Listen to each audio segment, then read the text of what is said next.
அனைவருக்கும் வணக்கம். எப்படி இருக்கீங்க? நல்லா இருக்கீங்களா? நான் உங்கள் எம்எம்ஐ டெய்லர்.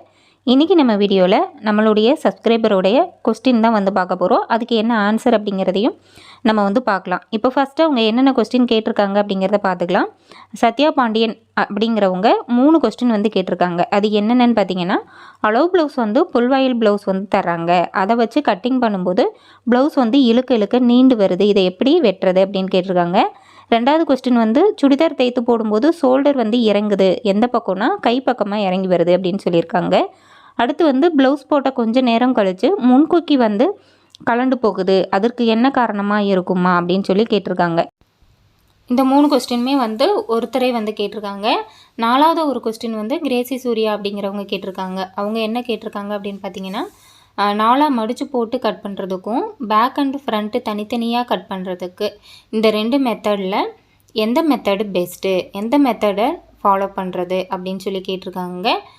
கண்டிப்பாக இதுக்கான ஆன்சரையும் நம்ம இந்த வீடியோலேயே வந்து பார்த்துடலாம். கண்டிப்பாக இந்த எல்லா டவுட்டுமே எல்லாருக்குமே இருக்கக்கூடிய டவுட்ஸ் தான். இதுக்கு வந்து 1 by 1 நம்ம என்ன ஆன்சர் அப்படிங்கிறத பார்க்கலாம். வாங்க வீடியோக்குள்ளே போகலாம். அதுக்கு முன்னாடி நீங்கள் இப்போ தான் நம்ம சேனலுக்கு ஃபஸ்ட் டைம் வரீங்க அப்படின்னா சேனலை மறக்காமல் சப்ஸ்கிரைப் பண்ணிக்கோங்க. பக்கத்தில் ஒரு பெல் ஐக்கான் இருக்கும், அதையும் அழுத்திடுங்க. அப்போ தான் நான் போகிற வீடியோஸ் உங்களுக்கு நோட்டிஃபிகேஷனாக கிடைக்கும். வீடியோவை ஃபுல்லாக பாருங்கள். உங்களுக்கு பிடிச்சிருந்தா ஒரு லைக் பண்ணுங்கள், உங்கள் ஃப்ரெண்ட்ஸ்களுக்கும் ஷேர் பண்ணுங்கள். இதே மாதிரி உங்களுக்கு டெய்லரிங் சம்மந்தமாக ஏதாவது டவுட்ஸ் இருக்குது அப்படின்னு சொன்னால் கீழே கமெண்ட்டில் வந்து சொல்லுங்கள். அதுக்கான ஆன்சரையும் நம்ம அடுத்த கொஸ்டின் அண்ட் ஆன்சர் வீடியோவில் நம்ம வந்து பார்க்கலாம். ஓகேங்களா? இப்போ வாங்க நம்ம வீடியோக்குள்ளே போகலாம். இப்போ நம்ம ஃபஸ்ட்டு கொஸ்டினுக்கு வந்து என்ன ஆன்சர் அப்படிங்கிறத பார்க்கலாம். இப்போ ஃபஸ்ட்டு கொஸ்டின் வந்து ஏற்கனவே நம்ம பார்த்த மாதிரி அளவு ப்ளவுஸ் வந்து புல்வாயில் ப்ளவுஸ் தராங்க அப்படின்னு சொல்லியிருக்காங்க.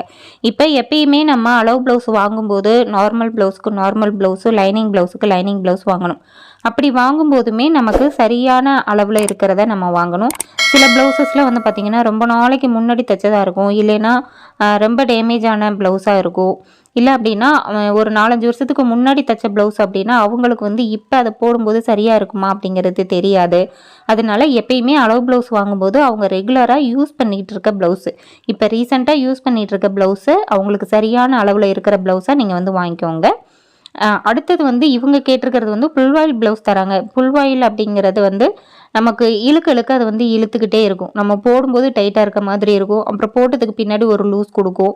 அதே மாதிரி அது கொஞ்சம் சுருங்கும், தண்ணியில் போட்டால் சுருங்கும், நம்ம உடம்புல போட்டால் கொஞ்சம் விரிஞ்சு கொடுத்துக்கும். அந்த மாதிரியான கிளாத் வந்து அளவு ப்ளவுஸுக்கு நீங்கள் வாங்காதீங்க. ஏன்னா கண்டிப்பாக அதை வச்சு நீங்கள் அளவுகள் எடுக்கும் பொழுது உங்களுக்கு அளவுகள் சரியாக வராது. ஒரு தடவை எடுக்கும்போது ஒரு அளவு வரும், அதுவே இன்னும் 1 மணி நேரம் கழிச்சு திருப்பி நீங்கள் அதே ப்ளவுஸில் அளவு எடுக்கும்போது திரும்பி வேறு அளவு வரும். அது இழுக்க அது எக்ஸ்பெண்ட் ஆகக்கூடிய எந்த கிளாத்தாக இருந்தாலும் நீங்கள் வந்து வாங்கக்கூடாது. இந்த வெல்வெட் வந்து இழுக்க வரும், அது மாதிரி இந்த புல்வாயில் ப்ளவுஸ் வந்து இழுத்தாலும் வரும். அதே மாதிரி இந்த லிசி பிசின்னு சொல்லக்கூடியது கொஞ்சம் எக்ஸ்பெண்ட் ஆகி கொடுக்கும். இந்த மாதிரி உங்களுக்கு எக்ஸ்பெண்ட் ஆகி வரக்கூடிய கிளாத் வந்து நீங்கள் பெரும்பாலும் அளவு ப்ளவுஸுக்கு வாங்காதீங்க.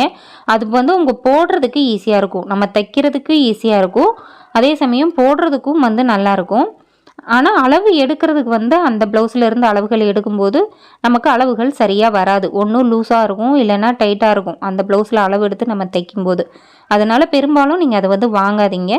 சப்போஸ் வேறு வழியே இல்லை, அதை தான் கொடுக்குறாங்க, அதை வச்சு தான் நம்ம இப்போ ஸ்டிச் பண்ணணும் அப்படின்னா ஒன்று வந்து பண்ணுங்கள். நீங்கள் ஃபஸ்ட்டு அந்த ப்ளவுஸை நீட்டாக எடுத்து போட்டு நீட்டாக வந்து அயன் பண்ணிடுங்க. ஓகேங்களா? அப்படி நீங்கள் அயன் பண்ணும்போது உங்களுக்கு ஓரளவுக்கு எந்த சுருக்கமும் இல்லாமல் ஓரளவுக்கு நமக்கு நீட்டாக இருக்கும். அப்படி எடுத்து வச்சுட்டு நீங்கள் என்ன பண்ணலாம், எவ்வளோ ரொம்பவும் இழுக்காமல் ரொம்பவும் லூஸ் விடாமல் ஓரளவுக்கு வச்சு நீங்கள் வந்து அளவுகள் எடுத்து ஸ்டிச் பண்ணிடுங்க. பட் இந்த மாதிரி ப்ளவுஸ் வந்து அளவு கொடுக்குறாங்க அப்படின்னா அதை விட ஒரு 1/4 இன்ச்சு லூஸ் வந்து தைங்க. 1/4 இன்ச்சு லூஸ் அப்படிங்கிறது இப்போ நம்ம சைடு வந்து ஸ்டிச் பண்ணுவோம் இல்லையா, கையிலேருந்து மார்பு சுற்றளவு இடுப்பு வரைக்குமே ஒரு தையல் அளவுக்கு லூஸ் விட்டு நீங்கள் வந்து ஸ்டிச் பண்ணுங்கள். ரெண்டாவது கஸ்டமர்கிட்ட நீங்கள் சொல்லிவிடுங்க, இந்த மாதிரி அளவு ப்ளவுஸஸ் இருந்தால் அதிலிருந்து அளவுகள் எடுக்கிறதுக்கு சரியாக வராது, நீங்கள் வேறு ப்ளவுஸ் இருந்தால் கொடுங்க அப்படின்னு நீங்கள் அவங்கள்ட்டே கேட்கலாம். இல்லைங்க என்கிட்ட வேறு ஒன்றுமே இல்லை, இதுதான் இருக்குது அப்படின்னு சொல்கிறாங்க அப்படின்னா நீங்கள் அதை வச்சு ஸ்டிச் பண்ணும்போது ப்ளவுஸோட உயரத்தில் வந்து நீங்கள் தாராளமாக ஒரு 1/4 இன்ச்சிலேருந்து 1/2 இன்ச் வரைக்கும் நீங்கள் அதிகமாக எடுங்க. சரிங்களா? ஏன்னா அந்த ப்ளவுஸ் வந்து அப்படி தான் இருக்கும். ஸோ நீங்கள் வந்து அவங்க சொல்லிடுங்க, இந்த ப்ளவுஸ் வச்சு அளவு எடுக்கும்போது சரியாக வராது, அதனால நான் கொஞ்சம் எக்ஸஸாக வைக்கிறேன் அப்படின்னு சொல்லியே நீங்கள் வந்து வைக்கலாம். உயரத்தில் வந்து ஒரு 1/4 இன்ச்சிலேருந்து 1/2 இன்ச் வரைக்கும் நீங்கள் அளவு ப்ளவுஸில் இருக்கிறத விட அதிகமாக எடுங்க. அதே மாதிரி சுற்றளவுகள்லையும் இடுப்பு சுற்றளவு, மார்பு சுற்றளவு, கை சுற்றளவு இது 3லையுமே நீங்கள் வந்துட்டு ஒரு தையல் அளவுக்கு, இந்த பக்கம் ஒரு தையல் அளவு, இந்த சைடு ஒரு தையல் அளவு அப்படிங்கிறது நீங்கள் எக்ஸ்ட்ரா எடுத்து நீங்கள் வந்து தைக்க போகிற ப்ளவுஸ் வந்து நீங்கள் தையுங்க. அந்த தைச்ச ப்ளவுஸை அவங்கள ஒரு தடவை போட்டு பார்க்க சொல்லிவிட்டு அதில் ஏதாவது கொஞ்சம் பிடிச்சி தைக்கிற மாதிரி இருக்குது அப்படின்னா நம்ம வந்து பிடிச்சி தைச்சி விட்டுக்கலாம். பட் நீங்கள் அந்த அளவு ப்ளவுஸை வாங்கும்போதே அவங்கள்ட்ட நீங்கள் சொல்லிட்டீங்க அப்படின்னா பிரச்சனை இல்லை. நம்ம அதெல்லாம் தைச்சி முடிச்சதுக்கப்புறம் சொன்னோன்னா இந்த ப்ளவுஸ் மாதிரி இது இல்லை அப்படின்னு சொல்லுவாங்க. அதனால் நீங்கள் வாங்கும்போதே சொல்லிடுங்க, இந்த மாதிரி ப்ளவுஸ் அளவு கொடுக்காதீங்க, சப்போஸ் அதிலிருந்து தைக்கும்போது இதே மாதிரி அளவுகள் நமக்கு வராதுங்க அப்படின்னு நீங்கள் முன்னாடியே சொல்லிவிடுங்க. அதுதான் நல்லது. ஓகேங்களா? ரெண்டாவது நான் சொன்ன மாதிரி இந்த இழுத்தா வரக்கூடிய மாதிரியான ப்ளவுசஸ் வந்து அளவுக்கு எடுத்துக்காதீங்க. அது நமக்கு சரியாக வராது. அது நம்ம கட் பண்ணி ஸ்டிச் பண்ணாலுமே அது கஸ்டமருக்கு திருப்திகரமாக நம்மளால் அதை தைக்க முடியாது. அப்படிங்கிறதுனால நம்ம ஃபஸ்ட்டே கஸ்டமருக்கு அதை சொல்லி புரிய வச்சுட்டோன்னு சொன்னோம்னா அவங்களும் வேறு அளவு ப்ளவுஸ் கொடுக்க ட்ரை பண்ணுவாங்க. சப்போஸ் வேறு அளவு ப்ளவுஸ் இல்லைன்னா நீங்கள் நேரடியாக அளவு எடுத்து கூட நீங்கள் ஸ்டிச் பண்ணலாம். இந்த அளவு ப்ளவுஸ் அப்படிங்கிறத ஒரு ரெஃபரன்ஸுக்காக வச்சுக்கலாம். இப்போ முன்பக்க உயரம் எடுக்கிறதுக்கு, இந்த கப் சைஸோட அளவுகளை பார்க்குறதுக்கு, அதுக்கெல்லாம் வந்து நீங்கள் இந்த அளவு ப்ளவுஸை ஒரு ரெஃபரன்ஸுக்கு வச்சுக்கிட்டு அவங்கள நேரடியாக ஒரு அளவும் நீங்கள் எடுத்து வச்சுக்கும் போது உங்களுக்கு அதுவும் நமக்கு யூஸ்ஃபுல்லாக இருக்கும். ரெண்டையும் நம்ம கம்பேர் பண்ணும்போது ஓகே நம்ம எந்த அளவு வைக்கணும் அப்படிங்கிற ஒரு ஐடியா வந்து நமக்கு கிடைக்கும். இதை வந்து நீங்கள் ட்ரை பண்ணி பாருங்கள். ஓகேங்களா? அடுத்து நெக்ஸ்ட் கொஸ்டின் வந்து என்னென்னு பார்த்தீங்கன்னா, சுடிதார் தைத்து போடும்போது ஷோல்டர் இறங்கி வருது கைப்பக்கம். அதாவது இப்போ ஒரு சுடிதார் வந்து நம்ம தைச்சி முடிச்சு போடும்போது என்னாகும் அப்படின்னா மேலே இந்த ஷோல்டர் கிட்ட வந்து நமக்கு லேசாக இப்படி தூக்கிட்டு இருக்க மாதிரி இருக்கும். அப்படி இல்லை அப்படின்னா இப்படி ரெண்டு பக்கமும் ஷோல்டரில் சைடில் கைப்பக்கமாக இப்படி விரிஞ்சு வர மாதிரி நமக்கு இருக்கும். அப்படி விரிஞ்சு வரும்போது நமக்கு என்ன ஆகும் அப்படின்னா நமக்கு அந்த ஷோல்டர் வந்து லூஸாக இருக்கும். நமக்கு ஆம் ஹோல் கரெக்டாக இருந்து மார்பு சுற்றளவும் நமக்கு கரெக்டாக இருந்ததுன்னா நமக்கு இந்த மாதிரி கைப்பக்கம் நமக்கு வளைஞ்சு வரும். அந்த மாதிரி கைப்பக்கம் வளைஞ்சு வரும்போது நீங்கள் ஒருவேளை தைச்சி முடிச்சிட்டிங்க அந்த ட்ரெஸ் அப்படின்னா நீங்கள் அந்த ட்ரெஸ்ஸில் அந்த ஷோல்டர்கிட்ட நீங்கள் கொஞ்சமாக நம்ம ஏற்கனவே ஷோல்டர் ஜாயின் வந்து பண்ணியிருப்போம் இல்லையா, பேக்கு ஃப்ரண்ட்டும் ரெண்டும் சேர்த்து ஷோல்டர் ஜாயின் வந்து நம்ம பண்ணியிருப்போம். அந்த இடத்துல இன்னும் கொஞ்சம் நீங்கள் அதிகமாக பிடிச்சி தைச்சி விட்டுட்டிங்கன்னா அந்த கைப்பக்கமாக நமக்கு கீழே இறங்குற அந்த ப்ராப்ளம் வந்து நமக்கு வந்து வராது. அது இல்லாமல் இங்கே வந்து வளைஞ்சு வருது, நம்ம சைடில் ஸ்டிச் பண்ணலான்னு சொல்லிவிட்டு நீங்கள் சைடில் வந்து ஸ்டிச் பண்ணும்போது என்ன ஆகும்னா அது இருக்க ரொம்ப தான் விரிஞ்சு வரும். நமக்கு இப்போ பாடி வந்து டைட்டாக இருக்குது, ஆம்ஹோலும் டைட்டாக இருக்குது அப்படிங்கிறப்போ ஷோல்டர் உங்களுக்கு லூஸாக இருந்ததுன்னா அது வந்து வெளியில் விரிஞ்சு தான் வரும். இதே நேரம் நம்ம அந்த இடத்துல இப்போ தைச்சி முடிச்சிட்டோம் அப்படின்னு சொன்னோம்னா நம்ம அங்கே தையல் போட்டு தான் அதை வந்து நம்ம சரி பண்ண முடியும். அப்போ நீங்கள் வந்து என்ன செஞ்சுக்கலாம், ஷோல்டர் ஜாயிண்ட்டுக்கிட்ட உங்களுக்கு எந்த அளவுக்கு லூஸ் வருதோ நீங்கள் அதை வந்து கரெக்ட் பண்ணிக்கலாம். சப்போஸ் இப்போ அளவுக்கு கொடுக்குறாங்க, ஒரு ட்ரெஸ்ஸை வந்து அளவு கொடுக்குறாங்க, அதை கொடுக்கும்போது சொல்லி கொடுக்குறாங்க, இந்த அளவு ட்ரெஸ்ஸில் வந்து எனக்கு ஷோல்டர் வந்து லூஸாக இருக்குங்க, கைப்பக்கமாக இறங்கி வரும் அப்படின்னு சொல்லி கொடுக்குறாங்க அப்படின்னா நம்ம அந்த அளவு ட்ரெஸ்ஸை வச்சு நம்ம கட் பண்ணும்போது நம்ம ஷோல்டருடைய அளவை வந்து நீங்கள் கொஞ்சம் குறைச்சி வந்து நீங்கள் எடுத்துக்கலாம். அதே மாதிரி கழுத்தோட உயரத்தையும் நீங்கள் கொஞ்சம் குறைச்சி வந்து வச்சுக்கலாம். ஓகேங்களா? மற்றபடி ஆம்ஹோல் உயரம், ஆம்ஹோல் ரவுண்டு, மார்பு சுற்றளவுலாம் சரியாக இருக்கும் பட்சத்தில் நமக்கு இந்த கழுத்து மட்டும் உயரம் அதிகமாக இருந்ததுன்னா என்ன செய்யணும்னா நம்ம சுடிதார் போட்டு நம்ம உட்காரும்போதோ இது பண்ணும்போதோ நமக்கு அந்த செஸ்ட்டுக்கு மேலே செஸ்ட்டு வரைக்கும் நமக்கு சரியாக இருக்கும். அதுக்கு மேலே உள்ள அந்த கழுத்து உயரமாக இருக்கும் பட்சத்தில் நம்ம அந்த ஷோல்டர்கிட்ட நமக்கு தூக்கும். அதனால் கழுத்து உயரத்தை ஒரு 1/2 இன்ச் வந்து நீங்கள் குறைச்சி எடுத்துக்கிட்டு மொத்த ஷோல்டர் அளவையும் நீங்கள் வந்து கொஞ்சம் குறைச்சி வந்து நீங்கள் எடுத்துக்கலாம். அந்த ட்ரெஸ் வந்து எந்த அளவுக்கு லூஸ் இருக்கோ அதுக்கு தகுந்த மாதிரி நீங்கள் ஷோல்டருடைய அளவை குறைக்கணும். நீங்கள் ப்ளவுஸாக இருந்தாலும் சரி, சுடியாக இருந்தாலும் சரி, எந்த ட்ரெஸ்ஸாக இருந்தாலும் சரி, உங்களுக்கு ஷோல்டர் வந்து கைப்பக்கமாக வருது, ஷோல்டர் லூஸ் இருக்குது அப்படின்னு சொன்னால் நீங்கள் மொத்த ஷோல்டர் அளவில் நீங்கள் வந்து குறைச்சி வைக்கணும். இப்போ மொத்த ஷோல்டர் ஒரு 14 இன்ச் எடுக்கிறீங்க, 2ஆக மடித்து போட்டு கட் பண்ணும்போது 7 இன்ச் எடுக்கிறீங்க அப்படின்னு சொன்னால் நீங்கள் ஒரு 6.5 இன்ச்சாக வந்து எடுங்க. உங்களுக்கு அந்த ஷோல்டர் லூஸ் ப்ராப்ளம் வந்து உங்களுக்கு வராது. சுடிதாரை பொறுத்த வரைக்கும் அந்த மாதிரி தூக்குது அப்படின்னு சொன்னால் இன்னொரு காரணம் வந்து பார்த்திங்கன்னா கேன்வாஸ் வச்சு நம்ம ஸ்டிச் பண்ணுறோம். ஓகேங்களா? இப்போ நெக்கு ஃபினிஷ் பண்ணுறதுக்கு கேன்வாஸ் வச்சு நம்ம ஃபினிஷ் பண்ணுறோம் அப்படின்னா நமக்கு வந்து நீங்கள் அந்த கேன்வாஸ் வந்து எங்கேருந்து வைக்கணும்னா மேலே அந்த ஷோல்டர் ஜாயிண்ட்டை விட்டுட்டு ஷோல்டர் ஜாயிண்ட்டுக்கு கீழே மட்டும் கேன்வாஸ் வைக்கிற மாதிரி பார்த்துக்கோங்க. அந்த ஷோல்டர் ஜாயிண்ட்டுக்கும் சேர்த்து நீங்கள் கேன்வாஸ் கட் பண்ணும்போது ஃப்ரண்ட் அண்ட் பேக் 2 கேன்வாஸும் சேரும்போது நம்ம அந்த ஷோல்டர்கிட்ட நமக்கு ரொம்ப மொந்தமாக ரொம்ப தடிமனாக கிளாத் இருக்க மாதிரி இருக்கும். அதனால கூட நமக்கு கொஞ்சம் கழுத்து வந்து தூக்கிட்டு இருக்க மாதிரி நமக்கு ஃபீல் ஆகும். அப்போ எதனால் அந்த ஷோல்டர் வந்து லூஸ் விழுது அப்படின்னு பார்த்துக்கோங்க. மொத்தமாகவே ரொம்ப அகண்டு வருது அப்படின்னா நீங்கள் ஷோல்டருடைய அளவை வந்து நீங்கள் குறைச்சி வச்சுக்கோங்க. கேன்வாஸ் வைக்கிறதுனால நமக்கு தூக்குது அப்படின்னா கேன்வாஸ் வைக்கும்போது மேலே அந்த ஷோல்டர் ஜாயிண்ட்டுக்கு 1/2 இன்ச் விட்டுட்டு அதுக்கு கீழே மட்டும் நம்ம வந்து கேன்வாஸ் வந்து வைக்கிறதுக்கு நீங்கள் வந்து ட்ரை பண்ணுங்கள். ஓகேங்களா. அதே மாதிரி கை வந்து டைட்டாக இருந்தாலும் ஆர்ம் ஹோல் வந்து ரொம்ப டைட்டாக இருந்து நம்மக்கிட்ட அந்த கை ஆர்ம் ஃபிட்டில் வந்து ரொம்ப டைட்டாக இருந்தால் கூட கழுத்து வந்து இப்படி வெளிப்பக்கமாக இழுத்துக்கிட்டு வரும். ஏன்னா அங்கே டைட்டாக இருக்கும்போது கை வந்து மேலே போகாது இல்லைங்களா. அப்போ கை மேலே போனால் மட்டும்தான் நமக்கு அந்த ஷோல்டர் வந்து கரெக்டாக உட்காரும்.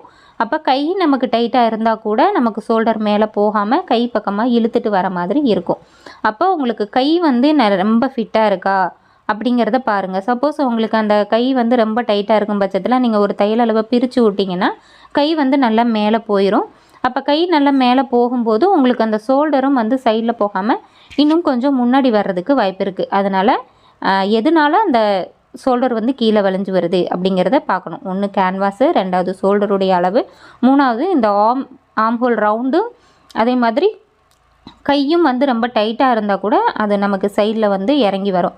இது 3ல் எந்த ரீசன்னு பார்த்து அதை எப்படி சரி பண்ணுறது அப்படிங்கிறத சொல்லியிருக்கேன். அதுக்கு தகுந்த மாதிரி நீங்கள் வந்து பார்த்துக்கோங்க. ஓகேங்களா. நம்ம நெக்ஸ்ட் கொஸ்டின் என்னங்கிறத பார்க்கலாம். இப்போ அடுத்த கொஸ்டின் வந்து பார்த்தீங்கன்னா, ப்ளவுஸ் போட்ட கொஞ்சம் நேரம் கழித்து முன்கூக்கி வந்து கலண்டு போகுது, அதற்கு என்ன காரணமாக இருக்குமான்னு கேட்டிருக்காங்க. இப்போ ப்ளவுஸில் வந்து கொக்கி வைக்கிறது அப்படிங்கிறதுல வந்து ஒரு சிலர் என்ன பண்ணுவாங்கன்னா, அந்த கொக்கியோட அந்த வாய்ப்பகுதி இருக்கும் இல்லையா, அதை வந்து தைக்கிறதுக்கு முன்னாடி கொஞ்சம் அப்படி ஓப்பன் பண்ணி விட்டு கொஞ்சம் இப்படி விரித்து விட்டு வந்து தைப்பாங்க. அப்படி விரிக்கும் போது ரொம்ப நீங்கள் விரிச்சிட்டிங்க அப்படின்னு சொன்னால் நமக்கு அதை ஹூக்கு மாட்டும் போது ரொம்ப லூஸ் விழுந்துடும். அப்போ அதை ஆட்டோமேட்டிக்காக நமக்கு அது கலண்டு வர்றதுக்கு வாய்ப்பு இருக்குது. இது வந்து ஃபஸ்ட்டு ரீசன். ஓகேங்களா. நீங்கள் அதை ஓப்பன் பண்ணக்கூடாதுன்னு சொல்லலை. நமக்கு வந்து லைட்டாக நம்ம அந்த ப்ளவுஸில் மாட்டுற அளவுக்கு நமக்கு அந்த லூஸ் இருந்தால் போதும். ரொம்ப நீங்கள் அந்த வாயை வந்து ஓப்பன் பண்ணி விட்டுட்டிங்கன்னா அது வந்து சீக்கிரம் கலண்டு வந்துடும். இது வந்து ஃபஸ்ட்டு ரீசன். ரெண்டாவது வந்து பார்த்திங்க அப்படின்னு சொன்னால், நம்ம அந்த வி வந்து தைப்போம் இல்லையா, அந்த ஹூக்கு வந்து மாட்டுறதுக்காக வி வந்து நம்ம ஸ்டிச் பண்ணுவோம். அந்த வி வந்து கரெக்டாக நம்ம ஊக்கு மாட்டுற அளவுக்கு நமக்கு இருந்ததுன்னா போதும். இப்போ ஊக்கு வந்து மாட்டுறோம் அப்படின்னா அதுக்கு முன்னாடியும் பின்னாடியும் நமக்கு ஒரு நூல் அளவுக்கு கேப் இருந்ததுன்னா போதும். அது இல்லாமல் நம்ம ஹூக்கு மாட்டுறதுக்கு இப்போ உதாரணத்துக்கு ஒரு 1/4 இன்ச்சு போதும் அப்படின்னா நம்ம அந்த வி வந்து ஒரு 1/2 இன்ச்சுக்கு ரொம்ப பெரிய வி மாதிரி தைச்சிட்டோம் அப்படின்னு சொன்னாலும் நமக்கு அந்த ஹூக்கு வந்து சீக்கிரம் கலண்டு வர்றதுக்கு வாய்ப்பு இருக்குது. ஓகேங்களா. இது வந்து நம்ம ஹூக்கு வைக்கிறதுலையும் அந்த வி பட்டி தைக்கிறதுலையும் இருக்கிற பிரச்சனை. இது ரெண்டையும் நம்ம சரி பண்ணிட்டோம் அப்படின்னாலே இந்த ப்ராப்ளம் வந்து நமக்கு ஓரளவுக்கு சரியாயிடும். மூணாவது வந்து பார்த்திங்கன்னா, நமக்கு கழுத்து லூஸ் இருந்தாலுமே நமக்கு இந்த ஃபஸ்ட்டு ஹூக்கு மட்டும் கலண்டு வரும். கழுத்து லூஸ் இருந்தது அப்படின்னு சொன்னால் நம்ம குனிஞ்சு நிமிந்து வேலை செய்யும்போது என்ன ஆகுனா அந்த ஃபஸ்ட்டு ஹூக் வந்து ஆட்டோமேட்டிக்காக நமக்கு கலண்டு வந்துடும். டைட்டாக கழுத்து வந்து டைட்டாக இருக்குது அப்படின்னா நமக்கு அது கலடாது. அதுவே வந்துட்டு நமக்கு லூஸாக இருக்கும் பட்சத்தில் கழுத்து லூஸாக இருந்தாலுமே அந்த ஃபஸ்ட்டு ஹூக்கு அல்லது ஃபஸ்ட் 2 ஹூக்கு வந்து கலண்டு வர்றதுக்கு உங்களுக்கு வாய்ப்பு இருக்குது. அதே மாதிரி இடுப்பு சுற்றளவு லூஸாக இருந்தால் கூட அந்த லாஸ்ட் ஹூக்கு வந்து நமக்கு கலண்டு வரும். அப்போ ப்ளவுஸ் லூஸாக இருந்தால் கூட இந்த ஹூக்கு வந்து நமக்கு கலண்டு வந்து வரும். அதனால இதையும் வந்து நீங்கள் கவனத்தில் வச்சுக்கோங்க. சரிங்களா. இப்போ எதனால இது கலண்டு வருது, இது 3யுமே வந்து செக் பண்ணுங்கள். ஒன்று, ப்ளவுஸோட அளவுகள் சரியாக இருக்கா அல்லது ரொம்ப லூஸாக இருக்கா அப்படின்னு பாருங்கள். ரெண்டாவது, வி வந்து தைக்கிறது சரியான அளவில் தைச்சிருக்கோமா இல்லை ரொம்ப பெரிய வியாக தைச்சிட்டிங்களா அப்படிங்கிறத பாருங்கள். மூணாவது வந்துட்டு நம்ம அந்த ஹூக்கு வைக்கும்போது அதை விரித்து விடுறது ஓரளவுக்கு தான் நம்ம இது பண்ணணும். வெளியே ரொம்ப பெரிய அந்த வாயை வந்து ஓப்பன் பண்ணிட்டோம் அப்படின்னு சொன்னோன்னா அதுவும் நமக்கு வந்து கலண்டு வரும். அதனால இதில் வந்து எதனால் கலண்டு வருது அப்படிங்கிறத நீங்கள் கவனித்து பார்த்தீங்க அப்படின்னு சொன்னால் உங்களுக்கு அந்த ப்ராப்ளம் அப்படிங்கிறது வராது. ஓகேங்களா. இப்போ அடுத்த கொஸ்டின் வந்து பார்த்தீங்கன்னா, கிரேசி சூர்யா அப்படிங்கிறவங்க 4 மடித்து போட்டு கட் பண்ணுறதுக்கும் பேக் அண்டு ஃப்ரண்ட்டு தனித்தனியாக கட் பண்ணுறது, இந்த 2 மெத்தடில் எந்த மெத்தடு வந்து பெஸ்ட்டு, எந்த மெத்தடை வந்து நம்ம ஃபாலோ பண்ணலாம், ரிப்ளே மீ சிஸ்டர், ரொம்ப கன்ஃபியூஸாக இருக்குது அப்படின்னு சொல்லியிருக்காங்க. அதாவது ப்ளவுஸ் கட்டிங்கை பொறுத்த வரைக்கும் நம்ம 4 மடித்து போட்டு கட் பண்ணுறது அப்படிங்கிற ஒரு மெத்தடு வந்து இருக்குது. பெரும்பாலும் அந்த மெத்தடில் வந்து நம்ம வீடியோஸ் வந்து அதிகமாக நான் போட்டிருக்கவே மாட்டேன். ஒரே ஒரு வீடியோ இருந்தால் இருக்கும். மற்றபடி வந்து பார்த்திங்கன்னா நான் ஃப்ரண்ட் அண்ட் பேக் ரெண்டுமே தனித்தனியாக தான் நம்ம வந்து கட் பண்ணுவோம். இப்படி ஃப்ரண்ட் அண்ட் பேக்கு நம்ம தனித்தனியாக கட் பண்ணும்போது நமக்கு என்ன ஆகும்னா ஸ்லீவ் வந்து நமக்கு நீல வாக்கில் வரும். அந்த நூல் இலைகள் வந்து ஏற்கனவே நம்ம நீல வாக்கில் வரும், குறுக்கு வாக்கில் வரும் அப்படின்னு சொல்லியிருக்கோம். எப்பயுமே நம்ம ப்ளவுஸ் கட்டிங் போடும்போது இல்லை எந்த ட்ரெஸ்ஸை நம்ம கட்டிங் போட்டாலும் நீல வாக்கில் தான் நம்ம போடணும். அப்போ தான் அதோடைய ஃபினிஷிங் வந்து நமக்கு நீட்டாக இருக்கும். அதை வேர் பண்ணும்போதும் அது ஒரு தனி லுக் வந்து உங்களுக்கு கொடுக்கும். ஆனால் இந்த நாளை மடித்து போட்டு நம்ம கட் பண்ணும்போது சில சமயம் நம்மளால் என்ன செய்ய முடியாது, அந்த ஸ்லீவ் வந்து குறுக்க போடுற மாதிரி இருக்கும். அதாவது அந்த ப்ளவுஸில் வந்து கரைப்பக்கம் இருக்கும் இல்லையா, இப்போ ப்ளவுஸ் வந்து நம்ம 2ஆக மடித்து போடுறோம் அப்படின்னா அந்த கரைப்பக்கம் வந்து வரும். அந்த கரைப்பக்கம் வந்து நம்ம ப்ளவுஸுக்கு ஸ்லீவ் எடுக்கிற மாதிரி வரும். அந்த மாதிரி எடுக்கும்போது நமக்கு அது சரியாக வராது. இதுவே நம்ம நீல வாக்கிலேயே எடுத்து போடலாம் அப்படின்னா நம்ம எடுத்து போடலாம். நேர் கட்டிங்னா மட்டும்தான் நமக்கு இந்த நாளாக மடித்து போட்டு கட் பண்ணுறது அப்படிங்கிறது நமக்கு செட் ஆகும். இதுவே கிராஸ் கட்டிங்க்கு வந்து செட் ஆகாது. அப்படி இருக்கும்போது நம்ம நேர் கட்டிங் போட போகிறோமா அல்லது கிராஸ் கட்டிங் போட போகிறோமா அப்படிங்கிறத நம்ம ஃபஸ்ட்டு கவனிக்கணும். நீங்கள் நேர் கட்டிங் போட போகிறீங்க அப்படின்னா நீங்கள் நாளாக மடித்து போட்டும் கட் பண்ணலாம். அதுவும் ஒரு மெத்தடு தான். ஆனால் என்னை பொறுத்த வரைக்கும் நீங்கள் எது பெஸ்ட்டுன்னு கேட்டிங்கன்னா நான் வந்து தனித்தனியாக கட் பண்ணுறது தான் வந்து பெஸ்ட்டுன்னு தான் நான் வந்து சொல்லுவேன்.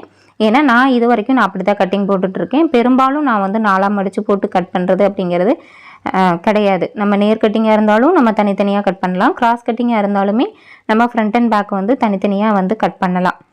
அதனால வந்துட்டு என்னை கேட்டிங்கன்னா நான் தனித்தனியாக கட் பண்ணுறது தான் பெஸ்ட்டு அப்படின்னு நான் சொல்லுவேன். உங்களுக்கு வந்து நீங்கள் எப்படியே பழகிட்டீங்க, எனக்கு அது ஈஸியாக இருக்குது அப்படின்னு சொன்னால் நீங்கள் அதையே வந்து நீங்கள் ஃபாலோ பண்ணலாம். பட் கிராஸ் கட்டிங்கிறப்ப நம்ம தனித்தனியாக தான் போட்டாகணும். நம்ம ஒன்றா போட்டு கட் பண்ணும்போது ஃப்ரண்ட் அண்ட் பேக்கு நம்ம அப்படியே நாளாக மடிக்கும்போது அது நேர் கட்டிங் மட்டும்தான் வரும். கிராஸ் கட்டிங்கில் வந்து வராது. நீங்கள் பழகிட்டீங்கன்னா நீங்கள் அதையே வந்து ஃபாலோ பண்ணுங்கள். இப்போ தான் நீங்கள் பழக போகிறீங்க அப்படின்னா பெரும்பாலும் நீங்கள் தனித்தனியாக போட்டு கட் பண்ணிக்கிறது தான் வந்து நல்லது. ஓகேங்களா? இதை வந்து நீங்கள் ஃபாலோ பண்ணுங்கள். இப்போ இவங்க கேட்ட 4 கொஸ்டினுக்குமே நான் வந்து ஆன்சர் பண்ணியிருக்கேன். கண்டிப்பாக இந்த வீடியோ உங்களுக்கு யூஸ்ஃபுல்லாக இருந்திருக்கும்னு நினைக்கிறேன். இந்த வீடியோ உங்களுக்கு பிடிச்சிருந்தா ஒரு லைக் பண்ணுங்கள், உங்கள் ஃப்ரெண்ட்ஸ்களுக்கும் ஷேர் பண்ணுங்கள். இதே மாதிரி உங்களுக்கு டெய்லரிங் சம்மந்தமாக ஏதாவது டவுட்ஸ் இருக்குது அப்படின்னா தாராளமாக கமெண்ட்டில் வந்து கேளுங்க. அதுக்கான ஆன்சரையும் நம்ம அடுத்த கொஸ்டின் அண்ட் ஆன்சர் வீடியோவில் நம்ம வந்து பார்க்கலாம். இது வரைக்கும் நீங்கள் நம்ம சேனலை சப்ஸ்கிரைப் பண்ணாமல் பார்த்துட்ருக்கீங்க அப்படின்னா சேனலை மறக்காமல் சப்ஸ்கிரைப் பண்ணிடுங்க. பக்கத்தில் ஒரு பெல் ஐக்கான் இருக்கும், அதையும் எழுதிடுங்க. அப்போ தான் நான் போகிற வீடியோஸ் உங்களுக்கு நோட்டிஃபிகேஷனாக கிடைக்கும். நீங்களே என்னோடய வீடியோஸை மிஸ் பண்ணாமல் பார்க்க முடியும். நன்றி, வணக்கம்.